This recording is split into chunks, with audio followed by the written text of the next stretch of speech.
Hello दोस्तों, नमस्कार। तो आज के वीडियो में हम लोग डिस्कस करेंगे कि कैसे हम लोग केमिकल कंपाउंड का फॉर्मेशन करते हैं। ठीक है, तो केमिकल कंपाउंड कैसे बनाया जाता है उसके बारे में हम लोग डिस्कस करेंगे।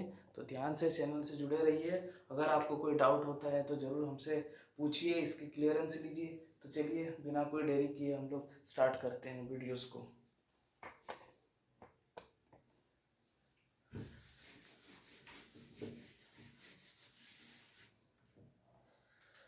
तो सबसे पहले आपको स्टार्ट करने से पहले मैं बताना चाहूँगा कि एक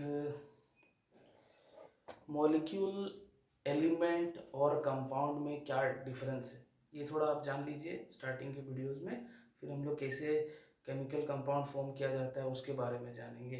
तो सबसे पहले जैसे मैंने बताया कि एलिमेंट,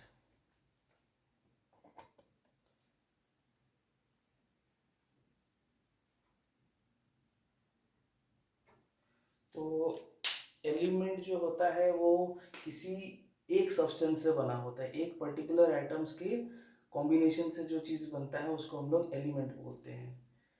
तो इट इज़ दी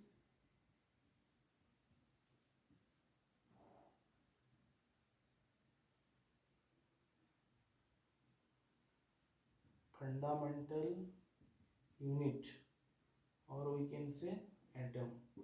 तो जो फंडामेंटल यूनिट, जो स्मॉलेस्ट चीज़ किसी में एग्जिस्ट कर सकता है और उन्हीं के कॉम्बिनेशन से बनता हो, मतलब एटम्स के कॉम्बिनेशन से बनता हो। ठीक है, it is the group of fundamental unit और एटम ऑफ सेम टाइप। तो ये सेम टाइप के एटम्स के कॉम्बिनेशन से बनता है, इस पर थोड़ा ध्यान दीजिएगा। जैसे फॉर एग्जांपल अगर हम लोग कार्बन का एलिमेंट बोल रहे हैं तो वो कार्बन के एटम से ही बना हुआ है। ठीक है, और इसी से जुड़ा हुआ एक टर्म होता है हमारा मॉलिक्यूल। तो मॉलिक्यूल जो होता है, जैसे हम लोग ऑक्सीजन का मॉलिक्यूल के बारे में बोलते हैं O2। ठीक है, तो मॉलिक्यूल कैन एग्जिस्ट फ्रीली, मतलब मॉलिक्यूल जो है फ्रीली एग्जिस्ट कर सकता है, जबकि एलिमेंट जो है फ्रीली एग्जिस्ट नहीं कर सकता है। ये बेसिक डिफरेंस है।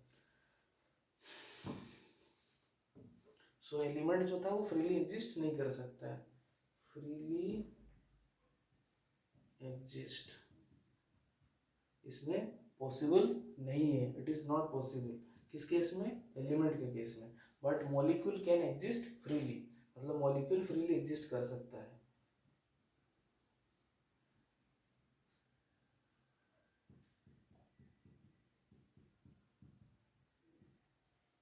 जैसे कि हम लोग O2, ये क्या है? मॉलिक्यूल है, मतलब एलिमेंट्स के कॉम्बिनेशन से बन रहा है। O2 हो गया, N2 हो गया, फिर आपका Cl2 तो नहीं होता, होता है उसमें भी। ठीक है, तो ये सारे जितने हो गए ये सारे मॉलिक्यूल हो गए। और कंपाउंड जो होता है वो किसी दो पर्टिकुलर टाइप के या एक से ज़्यादा या मल्टीपल एलिमेंट्स के एक फिक्स प्रोपोर्शन में जब कॉम्बिनेशन होगा तो उसको हम लोग कंपाउंड बोलेंगे।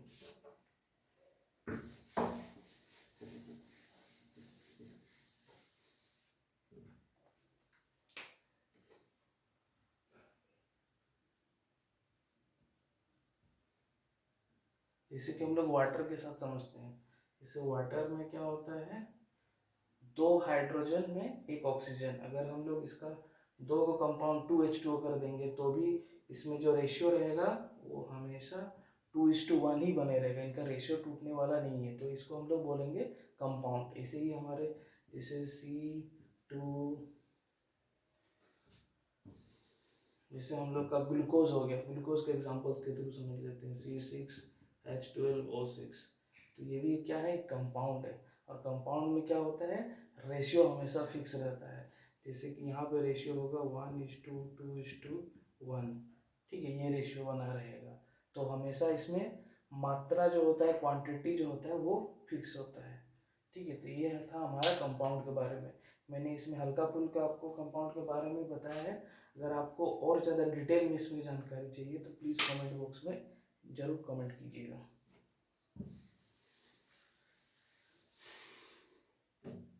देखिए, कंपाउंड बनाने टाइम में हमारा दो चीज़ होता है। एक होता है हमारा कैटायन और दूसरा होता है एनायन। तो जो कैटायन होते हैं जो कैटायन होते हैं वो पॉजिटिव इंचार्ज होते हैं और जो एनायन होता है वो नेगेटिव इंचार्ज होता है, और इन्हीं दोनों के कॉम्बिनेशन से ही हमारा एक कंपाउंड बनता है। ठीक है, तो आप कुछ जो सबसे फेमस कैटायन है उसके बारे में जान लीजिए।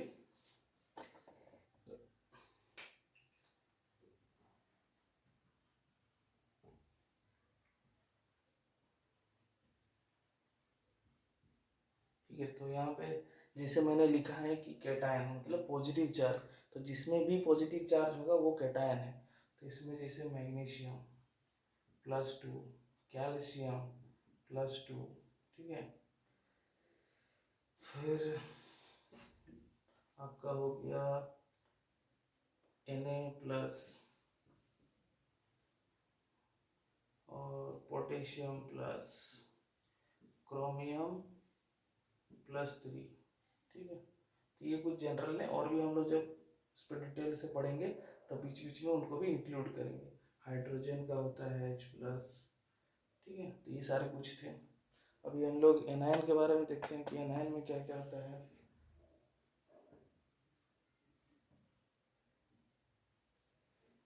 तो एनायन का मतलब होता है नेगेटिव इंचार्ज। तो ये हो गया नेगेटिव चार्ज। तो नेगेटिव चार्ज में मोस्ट फेमसली आपका हो गया क्लोरीन, फिर हो गया NO3- CO3 2-। तो ये Cl जो है वो क्लोरीन है, NO3 को हम लोग नाइट्रेट बोलते हैं, और CO3 2- जो है वो हमारा कार्बोनेट है। ठीक है, तो इन्हीं दोनों के कॉम्बिनेशन से हमारा क्या बनेगा, कंपाउंड बनेगा। ठीक है, तो जब भी हम लोग कंपाउंड बनाएंगे तो इन दोनों के आपस के कॉम्बिनेशन से ही कंपाउंड बनाएंगे। तो अभी हम लोग देखते हैं कि कंपाउंड बनाने में हम लोग का जैसे यहाँ पे कुछ ऊपर में +2 दिख रहा होगा आपको, कहीं पे +1 दिख रहा है, कहीं पे खाली प्लस दिखा है। खाली प्लस का मतलब है उसका सिंगल चार्ज है, जहाँ +3 है मतलब उसका 3 चार्ज है, और इन्हीं को ही हम लोग वैलेंसी भी बोलते हैं। तो टर्म याद रखिएगा, ये सब जो है हमारे वैलेंसी है। ठीक है,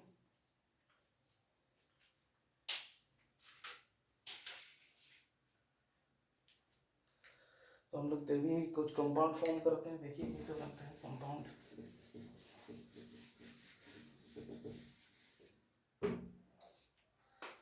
तो हम लोग जैसे मान लीजिए बना रहे हैं कैल्शियम और इधर कार्बोनेट। ठीक है, क्या है, कैल्शियम कार्बोनेट। तो कैल्शियम का वैलेंसी होता है +2, कार्बोनेट का होता है -2। ठीक है, तो इसका वैलेंसी इसके साथ मल्टीप्लाई हो जाएगा और इसका ये मतलब क्रिस क्रॉस रिलेशन होता है। तो यहाँ पे हो जाएगा CaCO3, एक दूसरे को कैंसिल कर दे रहे हैं। इसका नाम क्या होता है, कैल्शियम कार्बोनेट।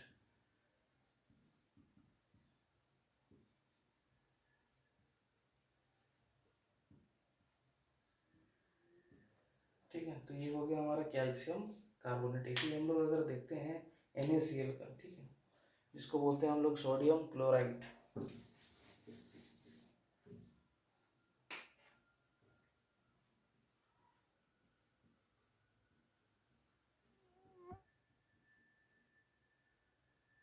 तो इसमें सोडियम हो गया जिसका वैलेंसी होता है +1, और क्लोरीन का होता है -1। तो इन दोनों का भी इसी क्रिस क्रॉस कर देंगे तो ये हो जाएगा NaCl। ठीक है, अगर किसी का वैलेंसी अलग अलग रहता है, जैसे कि Ca का वैलेंसी +2 है और Cl का -1 है, तो इस वाले केस में क्या हो जाएगा, CaCl2।